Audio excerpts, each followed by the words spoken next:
Imagine paying a matchmaker hundreds, if not thousands of dollars to try and help you to find someone, only for the matchmaker themselves to reject you. That's what this woman, Danielle Fewings, found out, especially the hard way, after paying about $100 to $1,000 for a matchmaker, and she went on to gripe about it on TikTok. You already know what to do. Go ahead and pour up a libation, sit back, kick back with your boy Roy. Let's go ahead and roll the clip. I was rejected by a matchmaker this week. She wouldn't be able to work with me. When we met, I told her what I was looking for and told her a lot about me, and I tried to highlight some of my core qualities, including the fact that I'm very, very type A, organized. I like to be the leader. She's annoying. As if it wasn't evident in this clip alone, but type A just reads to me as annoying as f. When I used to work at Equinox, I had to deal with a lot of type A personalities. And you know, these people could argue that they're organized, like to stay on top of things. So does every other person who has some sort of work ethic. To me, my personal opinion, type A just means you're very annoying, very anal about everything that you do, and you don't like when people do things in their way, but still get the objective done. My parents were type A. Very annoying. And you know what happened to them? They f***ing split. I told her the types of things that I like doing. I also told her I was looking for a man who was also a leader, because I don't want to always be the leader, believe it or not. I told her I was looking for someone that was at or above the same income level as me, driven, who is ambitious, who is ready for a long-term relationship and ready to get married. She may have actually picked up on the fact that I'm a little high-strung. I'm not like a stressed out or anxious person. I'm just high energy or type A. This is who I am. With all those cuts in there, I could only assume that she was just rambling on and wanted to leave a bit more of herself reserved, but she's already given us as much information as we essentially need. In fact, I would almost argue, hopefully, any guy that was interested in dating her has seen this video, just so they know what they're walking into, or I guess rather not walking into in this case. But I don't know, I find it so interesting because, you know, this argument is super old. It gets talked about over and over again, and these talking points are essentially at this point rather redundant. But I just find it so interesting how women always want someone who's on their level or above. Meanwhile, for a man, what we look for in a companion is someone who's cooperative, feminine, and essentially just willing to get along. Coach Greg Adams says something really interesting where he says men are the true romantics, and I think he's right on that. I think he's absolutely correct, because at the end of the day, I think more so, especially with men in this generation or just in this timeline in general, we're more so the ones that opt to be the romantics and want to do the things for the woman to please them, make them happy, things of this nature. In today's day and age, the women that us men are dating, it's a cesspool out here, but the women that we're dating nowadays seem to be the ones that carry a little more masculine energy, or at the very least carry the toxic masculine stereotypes that we see play throughout all of society from way back when. And she was asking me, do I meditate? No. Do I journal? No. Do anything woo? And I said, no. I said, in fact, I'm not even on the same planet as woo. When talking about what I didn't like in a man, I said I could never really be with a beta type man. I specifically used the word doormat.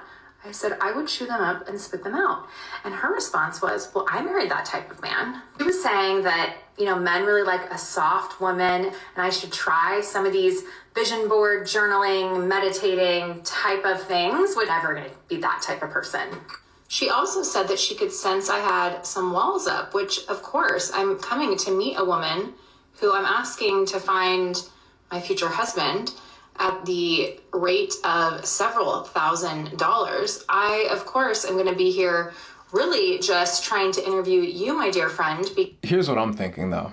If you were cooperative and were, I mean, say what you want about her looks. I'll believe that for y'all. But if she was more cooperative and, you know, maybe a little more attractive, do you think she'd have to spend the money to get a mate? This is what blows my mind. Women are spending hundreds of thousands of dollars for matchmakers. Clearly, I'm in the wrong business. But women are spending hundreds of thousands of dollars to find men when, honestly, we're not that hard to get. We're not that hard to get. Like, it doesn't take much for a man to want to commit to you if you play your cards right. Like, if you're cooperative, if you're feminine, you're friendly, or attractive, you know how to have a good time, and you know, there's probably a list of other things. I'm not going to divulge my own list. That's not what we're here for. But all I'm saying is, it's not that hard to attract the male. It's really not. And I don't understand how women are spending hundreds of thousands of dollars to find one when literally we're everywhere. I mean, nowadays it's going to be a lot harder. Men are more likely to opt out of dating than be interested in pursuing something legitimate or tangible, however you want to classify it. The curiosity and the fascination of my thought process, at least in this regard, remains the same. How is it that you're spending all of this money to find literally something that is right in front of you the second you step out? We're everywhere. So we're not the common denominator in this case. If you're spending thousands of dollars to find a man, it's not men you can't find. It's your standards that are astronomically higher than what you're presenting, and B, you're pretty delusional. Because I want to know if I'm going to get my money's worth with you. So of course I'm going to have some walls up. I also think it's perfectly normal to have some walls up when you are meeting someone for the very first time, and who also had not taken the time to do her own research on me by stalking me on the internet. She definitely didn't have time because she asked for my socials more than 1 hour before our meeting. So I asked her if she thought I would be ready for her services. Her response, she essentially said that I am not ready for her type of services because I have too much work to do. My walls are too high, and I'm not ready for a long-term committed relationship at the ripe age of 38, where I've been in therapy for 10 plus years. Yeah, you crazy. You're nuts, obviously. Like, the fucking matchmaker can see that you yourself have a plethora of things you need to work on before you can even consider wanting to be with someone else in an actual legitimate relationship. Ladies, come to church real quick. Come to me real quick. Come to daddy. If you have mental trauma or just trauma in general that you have to work through, the last thing you need to be in is in a relationship. I mean, listen, I could say this goes for guys too, but we don't have this problem. In fact, more of us are more than okay with being absolutely, completely on our own than to be in a relationship. That's a fact. I am living proof of that. I much rather be alone than be in a relationship, but that's another conversation for another time. Ladies, a relationship is not going to solve your mental health problems. It's not going to solve your societal status and how people look at you. It's not going to solve any of that. And it's certainly not going to solve anything if you're jumping into a relationship, or at least trying to jump in a relationship with someone in which you are not mentally there to begin with. That was a little chopped up. A little messy. But you know what I'm saying though? Get your mind right. Because there's no point in trying to jump into a relationship with someone and build with them. I mean, excluding the fact that the guy is probably already rich, depending on your standards, you know what I mean. But there's no point in trying to jump into something like that if you're not mentally healthy for it. Stop. You're wasting your time. You're wasting the gentleman's time. And if you guys fuck around and have kids and then split, and now this kid's being a b***h all over the streets, now you're wasting society's time and resources. Don't do it. She also said that she's too woo for me, which I can accept that. That's fine. However, I shouldn't need to be a woo type person to be worthy of love. She also said that I need to soften a little bit. And men like a softer woman. Essentially, I spent $350 to meet with this woman, have her tell me I am not worthy of love as I am, but the fact that I need to change in order to be worthy of love and partnership. Which honestly, I think for that reason alone, she should have her matchmaking license taken away, because we shouldn't be pushing on these narratives that people are not worthy as they are. Fam, look at this face. I'm not even trying to be rude. I'm just saying, like, just look at the face and the demeanor. Not saying she's ugly. I'm saying, look at, like, you know, look at her face. She comes off as annoying, shrewd, condescending. She could be probably obnoxious at times, and I could only imagine what her temperament would be like if she's hungry. Some women act like petulant children even into their 30s and 40s, clearly, as is being displayed here. May not be necessarily childlike behavior per se, but the mannerisms and mindset regarding this conversation clearly tells me where she is from a maturity level. And again, sure, she might have her own business, she might be doing this, that, or whatever else we consider as doing adult things now, but the facts remain the same. If you are going through mental health challenges, or you are a type A person who just can't get along with the opposites,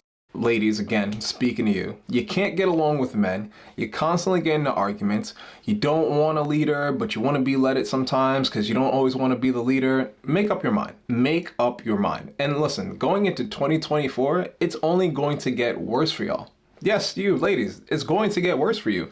If you can't cooperate with a man, get along with him, be feminine, be the things that men want in a woman. And as I know that might sound a little misogynistic. However, on the flip side of that, y'all have a bunch of requirements for men, and if you describe what you're looking for in a man, you're damn near looking for a slave.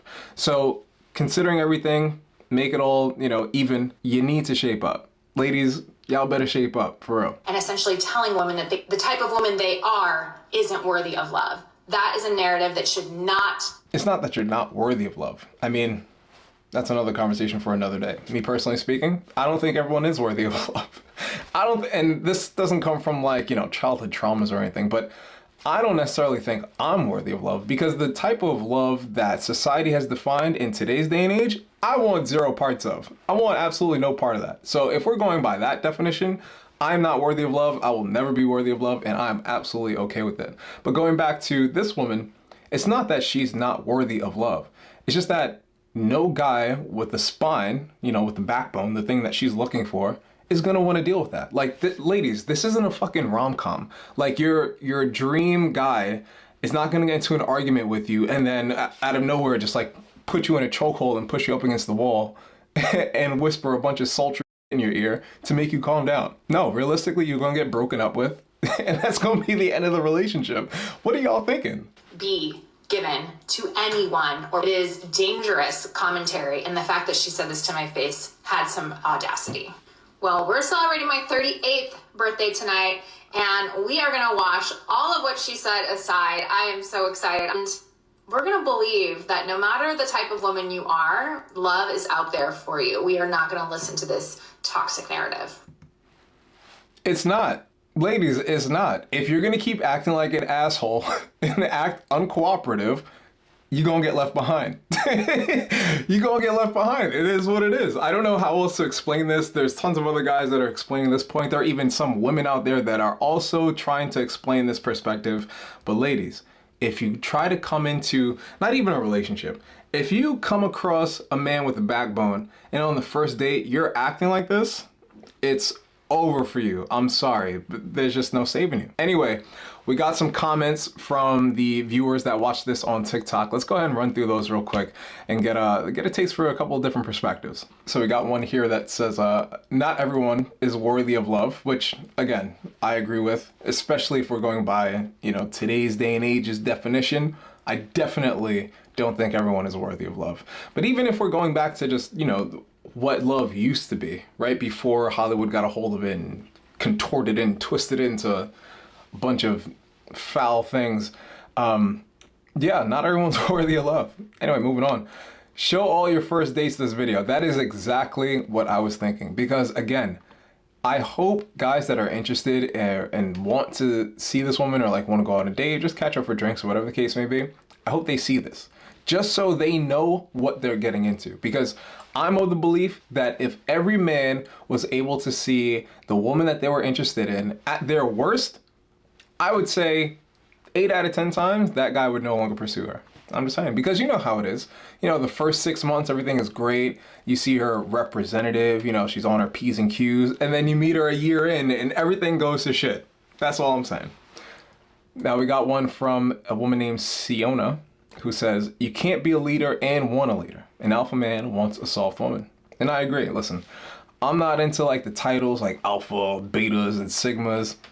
First of all, in one room, there can only be one alpha. So in any given moment, not every single guy or any guy that calls himself an alpha is going to be an actual alpha. But I understand what this woman here is saying. You can't be a leader and want a leader. And it's true. You can't be one and want one at the same time.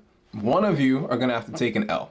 You're either submissive, say what you want, how you feel about that word, doesn't really matter, or you have someone who is a leader. So you gotta pick one. Ladies, you can't try to jump into a relationship with the guy with the backbone. You could do this with simps, obviously, but you can't do this with the guy who has a backbone. She didn't say you weren't worthy, she said you weren't ready. And I agree with Miss Riss here. She did say that she wasn't ready, not worthy, but she took it as her saying she wasn't worthy, which leads me to believe, and this is just my assumption, I could be wrong on it, I would imagine Miss Fewings, or whatever her name is of the type of person to jump to conclusions. I mean, damn, every single woman is, but I believe she's the type to jump to conclusions or create statements in her own mind, contorting the words of what other people say. It's very dangerous. I would stay away from that. Matchmaker, you're a walking red flag.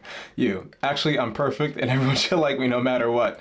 Yeah, again, at least for some women, there's just no saving them. You know, like you can try to tell them in the most genuine, caring manner possible that they may not be ready for something or something is just out of the scope of what they could handle at that time. But people get so caught up in believing that theirs does not stink that they stop themselves from potentially getting the blessings that they could have gotten to begin with. It's very true. Sometimes we talk ourselves in and out of blessings all the time. And I realize that with a lot of women, especially the women that put themselves out on the internet, people are always watching this kind of stuff. And it only takes one time, like one impression for the guy that might be interested in you to run across this kind of content and be like, you know what, this ain't for me. And here you go, you've gone ahead and Plaxico burst yourself again for the 1000th time. Last comment here. When the matchmaker sees red flags, perhaps it's time for therapy. Again, ladies, before you try to jump into any sort of relationship with someone, make sure you are mentally healthy. You don't have your walls up, you know, you're not constantly overthinking and making assumptions or just, you know, doing the things that unhinged people do when they're in relationships with healthy people. I don't necessarily profess dating. I don't necessarily encourage men to date. Listen, if you want to be out here playing this field, make sure you wear your vest, stay strapped, if you know what I'm saying, and be very, very careful. But ladies, you're fumbling the bag with good guys and you're turning them crazy, which just perpetuates the cycle that all society is going through. Do us all a favor.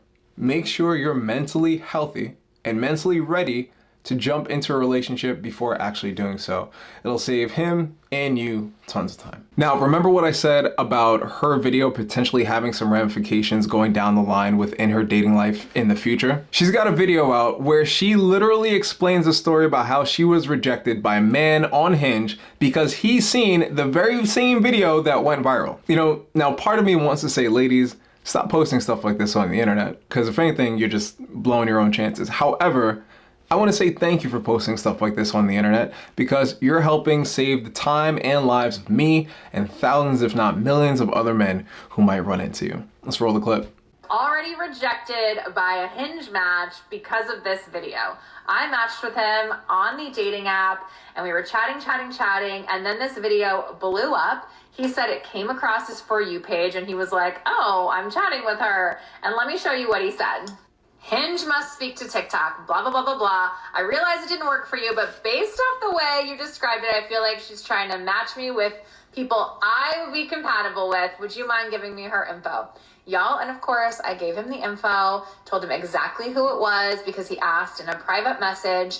And hello, I am grateful I didn't waste a date with this guy. He clearly thinks... I love it when women try to save face online because you could already tell that she was mildly upset by this. And listen, honestly speaking, I would also be mildly upset if I had posted a video on TikTok, it blew the fuck up, and then I had a bunch of people that seen it that I'm talking to now bring it back to me. Yeah, I'd be pretty mad too, but you can't hide on the internet. Once it's out, it's out. But it's hilarious that she's trying to save face in this case. And I mean, honestly, who wouldn't? If we were in a situation like that, I'm sure we would. But again, all this means is you have to be conscious and cognizant of what you post. At the same time though, she's helping men all over the country and perhaps the globe dodge a major bullet that is misviewings. Based on the video, we are not compatible, and that is fantastic. Let's weed out anyone that is probably not going to be a good match for me. If they see themselves out, that's fine. And he did it in a kind and respectful way, which I totally appreciate.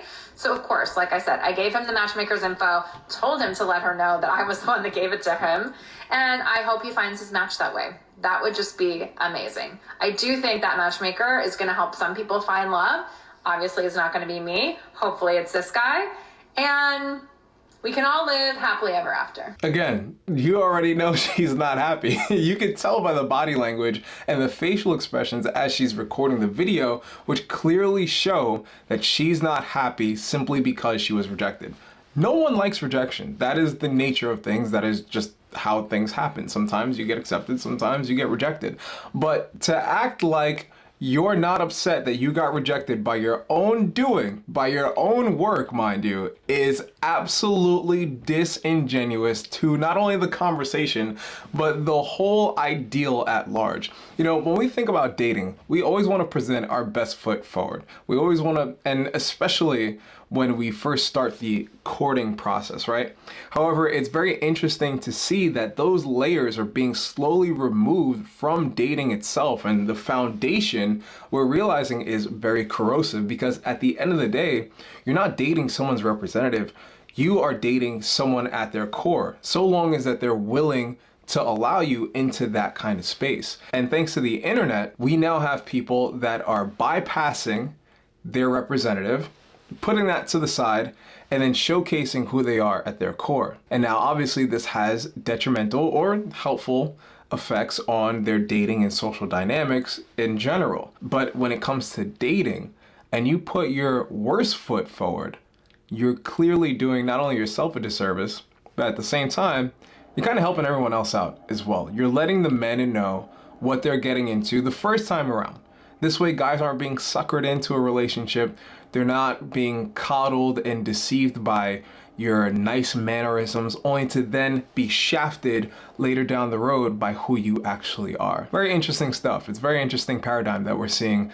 And I can only imagine that going into 2024, we'll probably see more things like this pop up, not only on TikTok, but on the other social medias as well. Ladies and gentlemen, you already know what to do. Leave your thoughts in the comments below. Check out one of those links, man. Don't forget to like, share, and subscribe to the if you like the content, be sure to like, share, and subscribe, turn on one of those notification bells, and watch another one of these videos.